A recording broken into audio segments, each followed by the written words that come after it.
Neste vídeo, vamos aprender um pouco sobre o que é arqueologia e sobre alguns grupos de pessoas que viveram no Rio Grande do Sul há milhares de anos atrás. Por muito tempo, o conhecimento sobre o que aconteceu no passado se baseava só em escritos antigos, como através da escrita cuneiforme, papiros egípcios e hieróglifos de diversas populações que já viveram no nosso planeta. Porém, a escrita é algo relativamente recente na história da humanidade. Por um longo tempo, nós humanos vivemos sem registrar nada na nossa história em livros ou em qualquer outro lugar. Para muitas das coisas que as pessoas faziam na pré-história há milhares de anos, não se encontra nenhum tipo de registro, como por exemplo, brincadeiras de crianças, lendas ou músicas. Mas muitas coisas que foram feitas por essas pessoas que viveram no passado deixaram rastros. É o caso de ferramentas feitas de pedras, restos de alimentação, vasos de barro e até mesmo o próprio esqueleto dessas pessoas. A arqueologia é uma ciência que vai pesquisar como era a vida daquelas pessoas que viveram antigamente, através dos objetos que elas fizeram e que hoje são encontrados debaixo da terra, da água ou em abrigos debaixo de grandes pedras. Porém, nem todos os objetos produzidos por humanos pré-históricos duraram até os dias de hoje. Muitos materiais se desmancham depois de um certo tempo, como tecidos, cordas, madeira e sementes. Na maioria das vezes, tudo o que resta para os arqueólogos estudarem são objetos feitos de pedra, de barro cozido ou restos de ossos, sejam ossos de animais ou de pessoas. Através disso, os arqueólogos tentam entender quem eram aquelas pessoas que criaram aqueles objetos, como era a cultura delas, o que elas gostavam de comer, como se pareciam, de onde vieram, para onde foram e várias outras questões. É sempre importante a gente lembrar que as mulheres e os homens que viveram na pré-história não conheceram os dinossauros.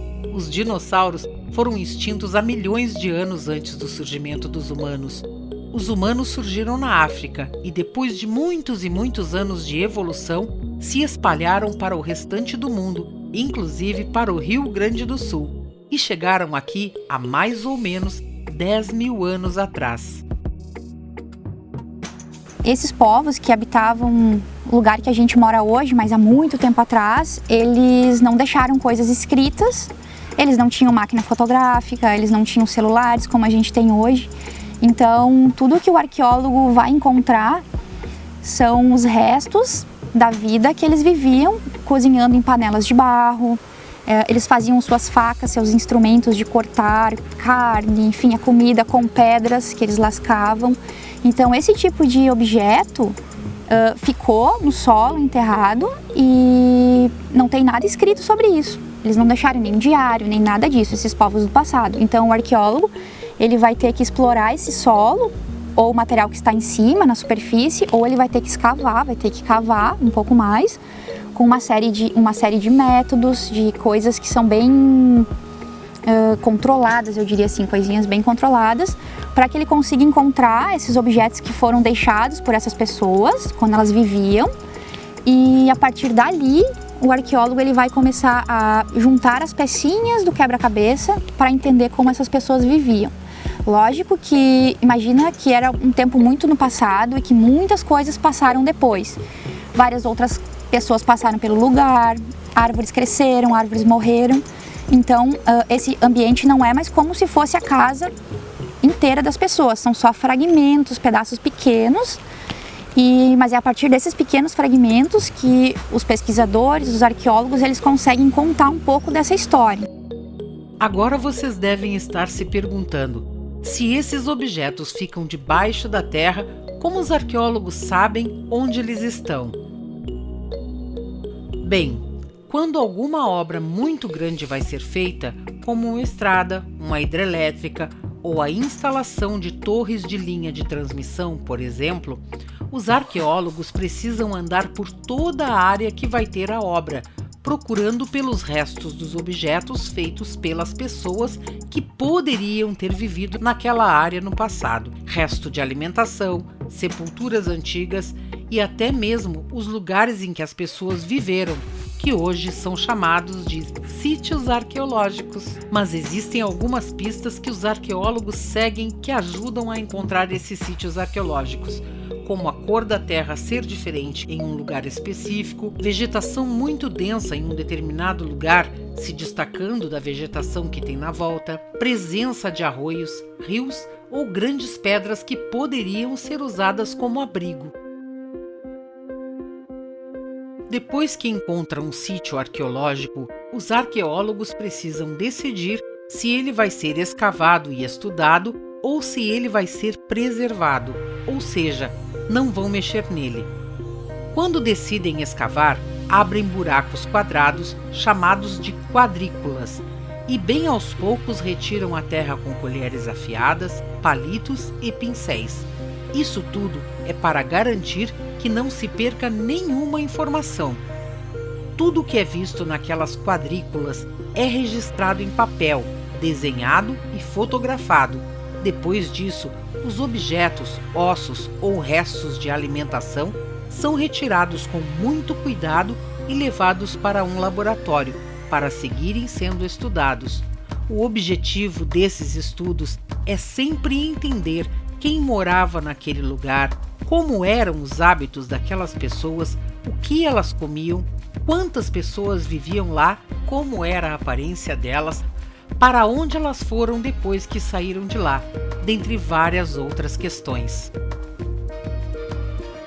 No Rio Grande do Sul, mais especificamente no lugar onde estão os municípios de Santana do Livramento, Quaraí, Alegrete e Itaqui, os arqueólogos e as arqueólogas descobriram que as pessoas viviam em grupos pequenos e se alimentavam através da caça de animais e da coleta de plantas e frutas.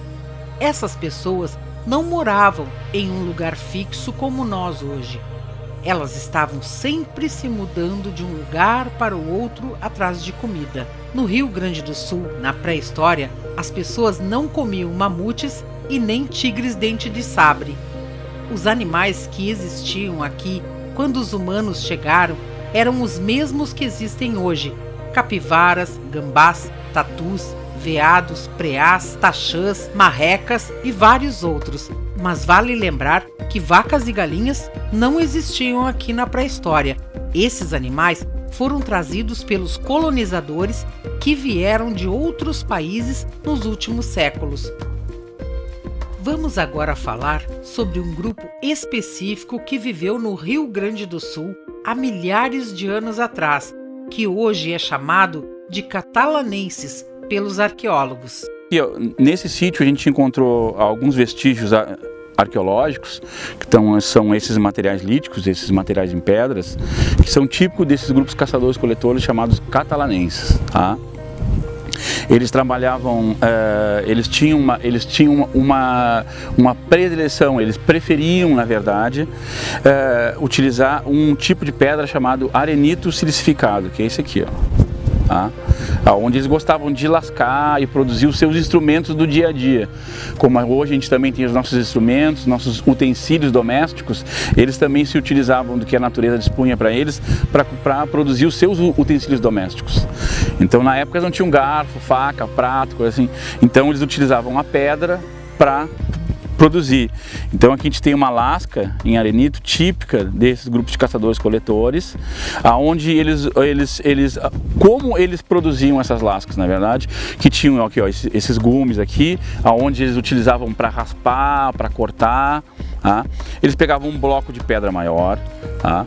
E pegavam um pedaço de pedra um pouco mais duro que essa pedra, que esse bloco, e batiam. Tá? O que chamavam de percussão, e eles iam batendo nessas pedras de arenito silicificado e iam saindo essas lascas. Depois eles trabalhavam de uma forma mais minuciosa nesses gumes, para ativar esses gumes, ó, como se fosse uma faca, um raspador, e aí eles utilizavam isso aqui no seu dia a dia, para raspar o couro dos animais, para cortar carne, cortar fibras, alguns vegetais. Então essa era mais ou menos o tipo os típicos utensílios que eles utilizavam. Esse é o principal objetivo da arqueologia, né? Preservar isso, porque a gente está falando de memórias, de vidas, de sociedades, de pessoas. E por mais que a gente não consiga muitas vezes tocar, né, encostar na história, todos nós pensamos no nosso passado, né? A gente carrega uma história, uma memória, um patrimônio que faz a gente pertencer a alguma coisa. Então, nós, enquanto sociedades, enquanto no mundo inteiro, a gente se preocupa e a gente busca saber e conhecer de onde a gente veio, para onde a gente vai, né? Isso é uma coisa inerente, eu diria assim, aparece em várias sociedades. Então, o objetivo dessa conversa é mostrar para vocês que tipo de sítio aparece nessa região, nessa região da fronteira oeste do Rio Grande do Sul, e quais são as características que ele tem, na paisagem, quais foram os grupos que ocuparam essa região há 10, 15, 12 mil anos atrás, como eles sobreviviam, como eram os instrumentos deles, como eles usavam esses instrumentos. Então a gente está fazendo essa conversa inicial, para que a gente possa compreender como eles se organizavam, como eles se adaptavam e como eles viviam nessa região. Esses sítios que foram resgatados nesse projeto que foi coordenado pelo professor André, foram 55 sítios ao total, que nós trabalhamos em cima deles. E esses sítios, eles estão associados a uma indústria chamada indústria catalanense. 80% deles, eles se encontram nos topos das coxilhas, Geralmente estão associados a pequenos córregos, pequenos arroios na baixada deles. E esses sítios aparecem nos afloramentos de pedra, aonde aparece uma pequena capa que reveste com uma gramínea muito superficial. Então eles afloram em abundância. Então a localização deles basicamente se dá dentro dessas características. Eles estão nos topos das coxilhas, nas pequenas coxilhas que nós temos aqui na fronteira, com pequenas elevações, e sempre associado a pequenos córregos e a pequenos cursos de água. E basicamente essa seria a paisagem específica de ocorrência desse tipo de sítio da indústria catalanense. Então esses grupos, eles eram nômades, Eles eram formados basicamente por pequenos grupos que se subdividiam em determinadas regiões e tentavam explorar da melhor maneira possível todos os recursos da área, Eles viviam de caça, da coleta, da pesca também.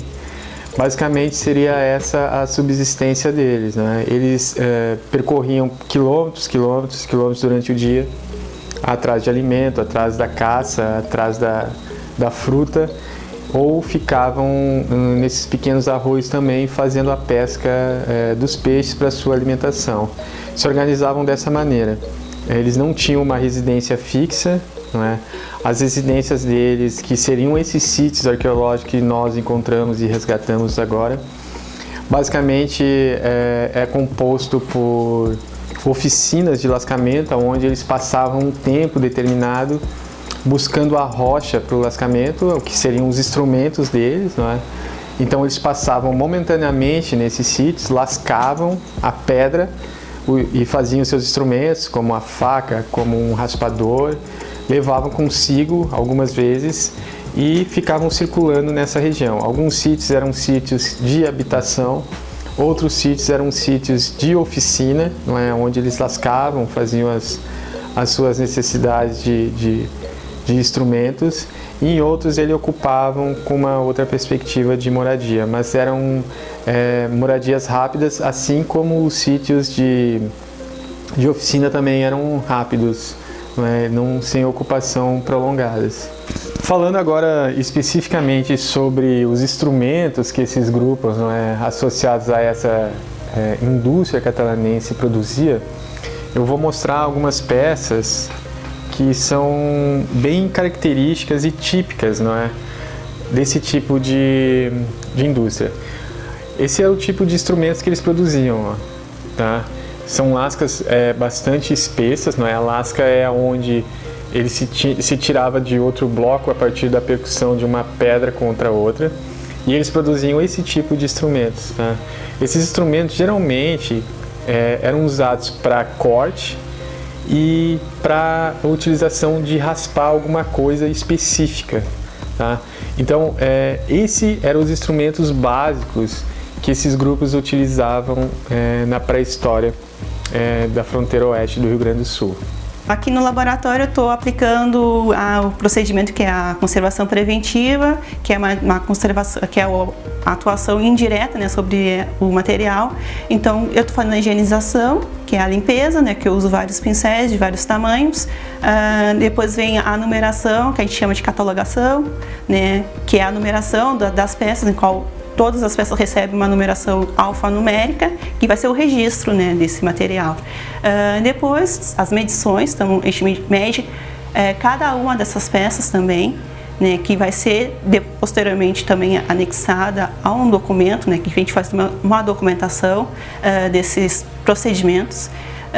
Depois de tudo isso, né, esse material ele é acondicionado em sacos, né, em sacos Ziploc, que é armazenado com as etiquetas, né, que além das etiquetas de campo que o arqueólogo faz, né, preenche, essas etiquetas são replicadas, mas com as informações mais completas, mais pontuais também, que vai ficar junto com esse material. A gente se adequa às informações que eles passam sobre as caixas e acondicionamos esse material para fazer o transporte até essa instituição. Todos os estudos e pesquisas que falamos ao longo desse vídeo servem para que a gente conheça melhor a nossa história. A nossa história, a história da população brasileira, fazem parte do nosso patrimônio. Tão importante quanto conhecer a nossa história e o nosso patrimônio é preservar ele. Podemos preservar o nosso patrimônio estudando ele, prestando atenção no que a professora ensina durante a aula, ouvindo as histórias que os nossos avós e as pessoas mais velhas nos contam, falando para os nossos pais, irmãos e amigos o que aprendemos sobre o patrimônio e até mesmo visitando museus.